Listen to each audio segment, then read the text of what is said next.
মসজিদে নববীর মধ্যে একটা ইহুদি যুবক নবীজি নামাজ পড়ে মাত্র সারছে। নবীজি নামাজ পড়ে আসরের নামাজ পড়লে কি মুসল্লিদের দিকে ইমাম সাহেব ঘুরে বসে না? নবীজি বসছে।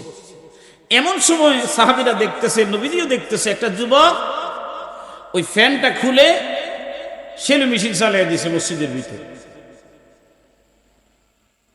আমাদের যুবকরাও কিন্তু এখন এটা স্টার্ট করছে। কি কর তো যুবকদের জন্য এটা সুসংবাদ। তোমরা যারা এরকম দাঁড়ায়া দাঁড়ায়া সেলু মেশিন চালাইবা, বউর বিয়ের পরে বউর জুতোর বাড়ি খাওয়ার লেগে রেডি হয়েছে। কারণ নবীজি বলছেন যারা দাঁড়ায় প্রস্রাব করবে তাদের যৌন শক্তি থাকবে না। যেই পুরুষের যৌন শক্তি থাকে না, বিয়ের 3 দিন পরে তার বউই থাকে না।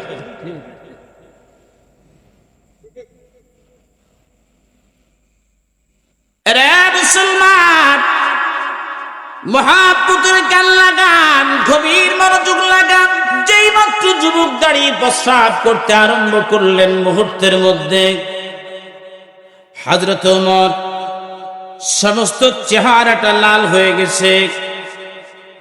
এমন সময় আল্লাহর হাবিবের দিকে তাকিয়ে ইশারা করতেছে, ডেকে বলে ইয়া রাসূলুল্লাহ, হুকুম দেন মালাউনের গর্দান ফেলে দেব। আল্লাহ রাসূল ডেকে বললেন, ওমর না না, তুমি তার গর্দান ফেলো না, তাকে প্রস্রাব করতে দাও।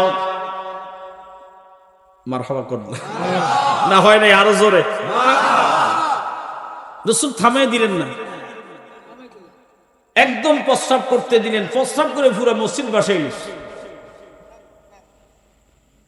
এখন প্রস্রাব করে তো দৌড় দিয়ে যাবে, ভয় না যদি ফিটান ধরে খাড়ে দিস।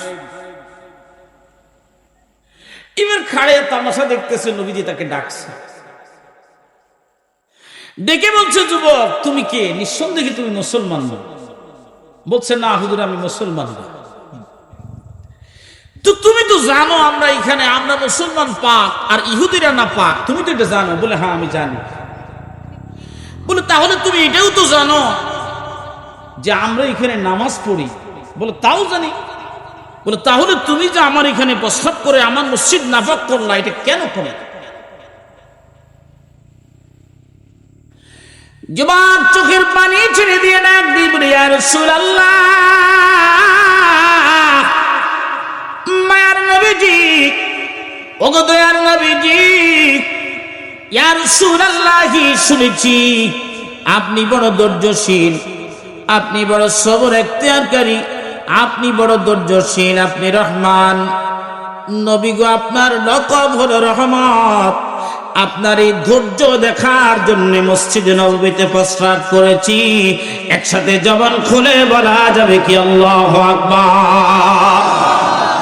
ইয়া রাসূলুল্লাহ, আমি নিজে সচক্ষে আপনার ধৈর্য ধারণ করার আর সেই সবরের ধৈর্য ধারণ করার সেই শক্তি আমি নিজে দেখেছি। ওমর আপনার কাছ থেকে হুকুম চাইলো আমার গর্দান ফেলে দেওয়ার জন্য, আপনি হুকুম দেন না। ইয়া রাসূলুল্লাহ, নবী গো, আমি ছিলাম মুশরিক, আমি হয়ে যাব মুসলমান, নিয়ত করেছি। আমার পরীক্ষায় আপনি নবী উত্তীর্ণ হয়েছেন, নিশ্চয়ই আপনি আল্লাহর পয়গম্বর, আমাকে আর দেরি নয় পড়া দেন না। ইলাহা ইল্লাল্লাহু মুহাম্মাদুর রাসূলুল্লাহ। পড়ুন সাল্লাল্লাহু আলাইহি ওয়াসাল্লাম।